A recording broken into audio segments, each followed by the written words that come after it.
नमस्कार मित्रांनो. महात्मा ज्योतिबा फुले यांच्या जयंतीनिमित्त आम्ही एक व्हिडिओ बनवला होता, जो आम्ही आमच्या मान्सून महाराष्ट्र या चॅनलवरती अपलोड केलेला.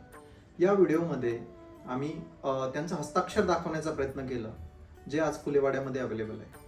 हे हस्ताक्षर इंग्लिश, मोडी आणि मराठी भाषेमध्ये अवेलेबल आहे. या व्यतिरिक्त महात्मा फुले यांनी डाव्या हातानं लिहिलेलं मराठी हस्ताक्षर त्या ठिकाणी आम्ही दाखवलं होतं.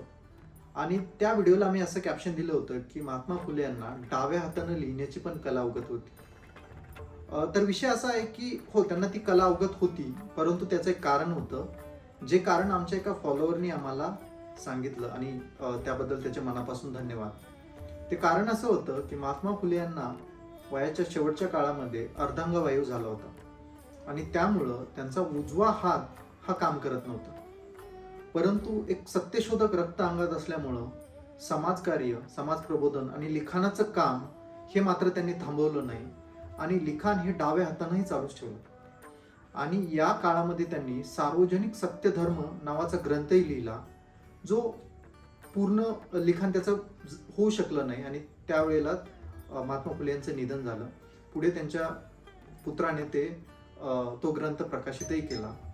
परंतु ही जेव्हा माहिती आम्हाला कळाली, तेव्हा महात्मा फुले यांच्याविषयीचा आदर आमचा आणखीच वाढला. धन्यवाद.